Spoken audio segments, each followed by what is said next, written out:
Everyone, welcome back to MK tutorial. So बहुत time हो गया है, मैंने कोई वीडियो पोस्ट नहीं किया because I was busy in some important work. So today's topic will be just a general topic about discovery of micro organisms, क्योंकि curiosity होती है जानने की कि माइक्रो ऑर्गेनिजम्स कहाँ से आए हैं। Not just the science people but science people के अलावा भी जो होते हैं, जो जिनका बैकग्राउंड साइंस नहीं होता, उनको भी बहुत ज़्यादा क्यूरियोसिटी होती है कि माइक्रो ऑर्गेनिजम्स आए तो आए कहाँ से। तो ये वीडियो उन लोगों के लिए है जिनको माइक्रो ऑर्गेनिजम्स कहाँ से आए हैं, उनका बेसिक क्या है वो नहीं पता है। तो मैं बता दूं कि माइक्रो ऑर्गेनिजम्स होते क्या है। Basically micro organisms are single celled organisms. Micro organisms क्या है? तो माइक्रो ऑर्गेनिजम्स ऐसी चीज़ें हैं जो हम माइक्रोस्कोप के थ्रू ही देख सकते हैं, उसके अलावा हम माइक्रोस्कोप के अलावा उनको नहीं देख सकते थ्रू नेकेड आइज। अब कुछ लोगों को ये भी डाउट होगा कि माइक्रोस्कोप क्या होता है, तो उसकी जो लिंक है मैं डिस्क्रिप्शन में डाल दूँगी, मैंने उसके ऊपर भी वीडियो डाला हुआ है। So this small microscopic things, यानी कि छोटे छोटे जो चीज़ें होती है जो कि हमारे इकोसिस्टम में बहुत ज़्यादा इंपॉर्टेंट रोल प्ले करती है। और माइक्रो ऑर्गेनिजम्स जो होते हैं वो डाइवर्स होते हैं, मतलब कि there are different variety of micro organisms. उस पूरे वर्ल्ड को माइक्रोबियल वर्ल्ड बोला जाता है, राइट। सो उसके अंदर बहुत सारी चीज़ें होती है जैसे कि bacteria, viruses, fungi, protozoa and algae. तो हर एक ग्रुप जो है वो अपना, उनके पास अपनी यूनिक कैरेक्टरिस्टिक्स होती है जो कि हम देखेंगे उनके क्या रोल है एनवायरनमेंट में। जैसे कि अगर मैं बैक्टीरिया की बात करूँ तो बैक्टीरिया फर्मेंटेशन के लिए काम आता है, वायरसेस हो गया, फंगाई हो गया, प्रोटोजोआ, एल्गे, हर एक ग्रुप का अपना एक यूनिक कैरेक्टरिस्टिक होता है जो कि एनवायरनमेंट में इम्पॉर्टेंट होता है। सो जो माइक्रो ऑर्गेनिज्म है उनका इन्वेंशन जो है वो बहुत सारे साइंटिस्ट ने किया था, लेकिन अर्ली पायनियर्स जो थे उनमें तीन जो मेन पायनियर्स थे वो है Anton van Leeuwenhoek, Louis Pasteur and Robert Koch. ये तीन जो साइंटिस्ट है इनको माइक्रो ऑर्गेनिजम्स का पायनियर बोला जाता है। क्यों पायनियर बोला जाता है, माइक्रोबायोलॉजी का पायनियर क्यों बोला जाता है? बिकॉज इनके थ्रू ही माइक्रो ऑर्गेनिजम्स को एक वास्ट स्कोप मिला। जैसे कि सबसे पहले अगर मैं बात करूँ एंटन वैन लीवेनहॉक की, तो he was a Dutch scientist जिनको फादर ऑफ माइक्रोबायोलॉजी भी बोला जाता था। इन्होंने सबसे पहले ऑब्जर्व किया था बैक्टीरिया को और प्रोटोजोआ को, और उन्होंने डिस्क्राइब किया था यूजिंग अ सिंपल माइक्रोस्कोप जो उन्होंने खुद बनाया था। फिर आगे चल के उन्होंने उस प्रोटोजोआ को ऑब्जर्व किया प्रॉपरली, जो कि rain water, pond water, well water में से निकाला गया। उन्होंने उसमें से निकाल के उसको उन्होंने देखा और उसको नाम दिया प्रोटोजोआ। फिर उसके बाद ह्यूमन माउथ में से, इंटेस्टाइन में से जो भी सैंपल है वो लेके और फिर उन्होंने उसको आइडेंटिफाई किया।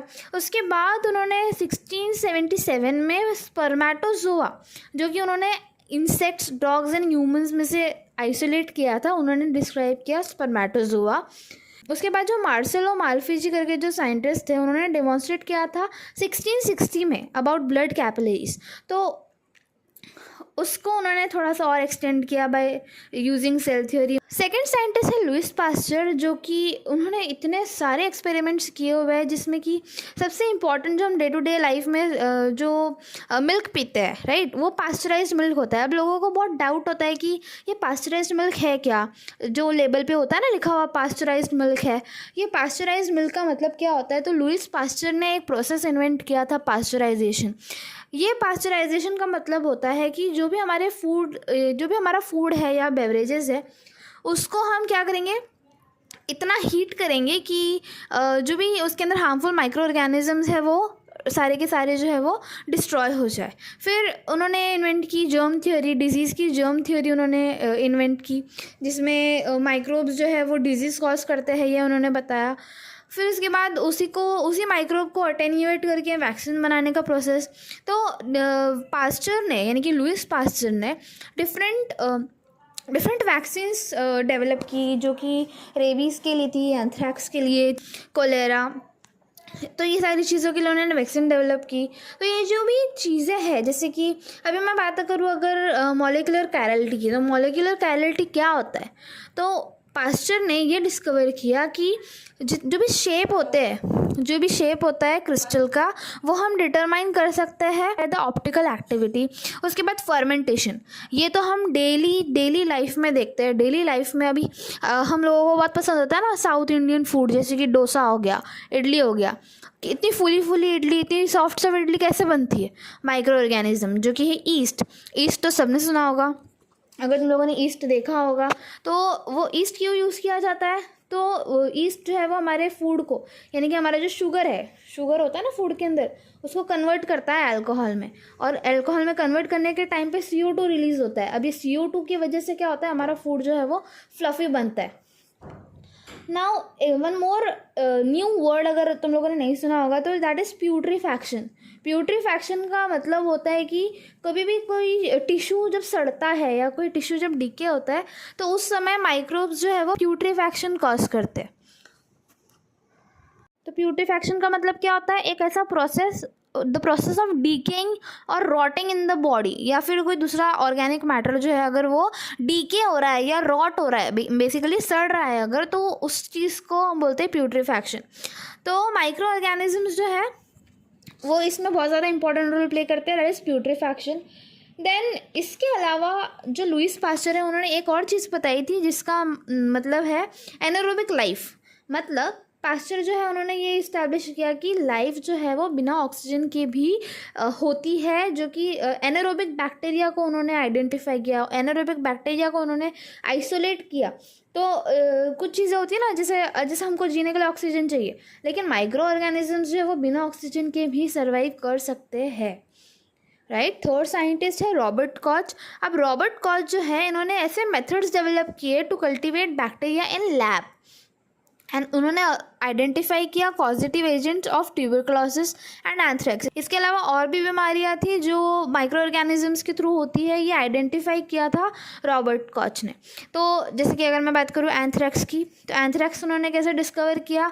एक ऐसा डिजीज़ जो कि ह्यूमंस को और लाइवस्टॉक को किल करता है, एक ऐसा बैक्टीरिया जो एंथ्रेक्स कॉज करता है, उन्होंने उसको आइडेंटिफाई किया फ्रॉम द स्पोर्स। अगर नहीं सुना होगा तो गूगल पे सर्च करके देखो स्पोर्स का मतलब क्या होता है। स्पोर्स बेसिकली फंगस का ही एक पार्ट है। ट्यूबरकुलोसिस 1882 में रॉबर्ट कॉच ने अनाउंस किया कि उन्होंने एक ऐसा बैक्टीरिया डिस्कवर किया है जो कि ट्यूबरकुलोसिस करता है, जिसका नाम था माइकोबैक्टीरियम ट्यूबरकुलोसिस। सबने सुना होगा टीबी, इसको टीबी हो गया, उसको टीबी हो गया। ये टीबी होता कैसे? तो that is because of one bacteria, that is Mycobacterium tuberculosis. इसके अलावा 1878 में रॉबर्ट कॉच ने एक ऐसी बुक पब्लिश की जो कि डिस्क्राइब करती है कि पैथोजेंस जो है वो वाउंड इन्फेक्शन भी कॉज कर सकते हैं। इसके अलावा प्योर कल्चर्स के बारे में, तो प्योर कल्चर्स का मतलब क्या होता है? एक ऐसी प्लेट टेक्निक है, यानी कि जो हमारी पेट्री प्लेट होती है ना, अब यहाँ पर जो इमेज तुमको दिख रहा है इसको हम पेट्री प्लेट बोलते हैं।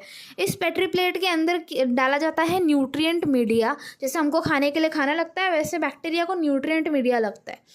तो ये टेक्निक भी एसेंशियल थी बैक्टीरिया स्टडी करने के लिए।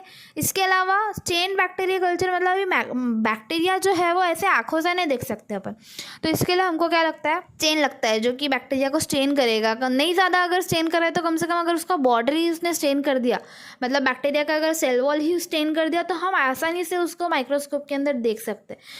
बहुत सारे माइक्रोस्कोप्स पर मैंने, जैसे कि सेम, टेम और normal compound and simple microscope के ऊपर मैंने वीडियो डाला हुआ है। मैं सारी वीडियोस की लिंक जो है वो डिस्क्रिप्शन में डाल दूँगी, तो प्लीज़ जाके देखो। अगर नहीं समझ में आता है तो मेरे को कमेंट में मेंशन करो। आगे बढ़ते हैं। बैक्टीरिया और उनके जो स्ट्रक्चर्स है, अभी बैक्टीरिया और उनके स्ट्रक्चर कैसा भी हो सकता है। तो बेसिकली एक कैप्सूल, एक प्रोटेक्टिव लेयर होगा जो कि उनको प्रोटेक्ट करके रखेगा। Bacteria basically single celled organism होते हैं, ठीक है। तो बैक्टीरिया उनके अंदर न्यूक्लियस नहीं होता, दे लैक न्यूक्लियस। दूसरी चीज़ कि उनके पास जो जेनेटिक मटेरियल होता है वो डीएनए होता है। अब ये जो डीएनए है ये कहाँ पे लोकेटेड होता है? उनके पास न्यूक्लियस नहीं होता, न्यूक्लियोइड करके एक चीज़ होती है। तो न्यूक्लियोइड क्या होता है? तो मैं यहाँ पे एक इमेज डाल रही हूँ, ये इसका मतलब होता है nucleoid. Third thing is motility. Motility का मतलब होता है मूवमेंट। अब मूवमेंट जैसे हम पैरों से, हाथों से मूवमेंट करते हैं, वैसे बैक्टीरिया के पास हाथ पैर तो होते नहीं है। तो बैक्टीरिया के पास होता है फ्लैजेला, सीलिया, ये जो चीज़ें हैं ये यहाँ पर जो इमेज दिख रही है तुम लोगों को, तो यहाँ पर मैंने जो इमेज डाली इसमें देखो, ये जो हेयर लाइक स्ट्रक्चर इसको फ्लैजेला बोलते हैं, जो कि बैक्टीरिया के मूवमेंट में हेल्प करता है। नेक्स्टली प्रोटेक्टिव लेयर होती है, जैसे कि मैंने अभी बताया थोड़ी देर पहले कि एक कैप्सूल जैसा एक स्ट्रक्चर होता है, एक प्रोटेक्टिव लेयर होता है सेल वॉल के अराउंड, जो कि बैक्टीरिया को हेल्प करता है to evade host immune system. So that's it. This was all about the discovery of microorganism. Microorganism का क्या इंपॉर्टेंस है वो तो हमको मालूम है। हमको daily day to day life में डिकम्पोजिशन से लेके न्यूट्रिएंट साइक्लिंग, ये सारी चीज़ों को बैलेंस करना होता है, तो ये सारी चीज़ें बैलेंस करते हैं माइक्रो ऑर्गेनिज्म। इसके अलावा ह्यूमंस को डाइजेशन में विटामिन प्रोड्यूस करना है, अगर डाइजेशन करना है, अलग अलग पैथोजन से बचना है, तो उसके लिए हमको बैक्टीरिया लगता है। फूड इंडस्ट्रीज़ में आजकल बहुत ज़्यादा यूज़ हो रहा है चीज़ बनाने में, योगर्ट बनाने में, ब्रेड बनाने में, जितने भी फर्मेंटेड फूड्स हम खाते हैं ना, वो सारी चीज़ों के लिए हमको बैक्टीरिया लगता है। Nextly biotechnology. अब ये बायोटेक्नोलॉजी क्या है ना, इसके ऊपर मैंने एक पूरा वीडियो बना कर डाला है, तो उसकी भी लिंक मैं डिस्क्रिप्शन में डाल दूँगी, तो फटाफट से जाके मेरे वीडियो को लाइक करो, शेयर करो, सब्सक्राइब करो। अगर इस वीडियो में कुछ नहीं समझ में आया होगा तो प्लीज़ कमेंट में मेंशन करो कि क्या नहीं समझ में आया है। तब तक के लिए take care, bye bye. And इस वीडियो के अंदर मैं सारी लिंक्स को डाल दूँगी, सारी लिंक्स को जाकर देखो, सारी वीडियोज़ को देखो। तब तक के लिए बाय बाय।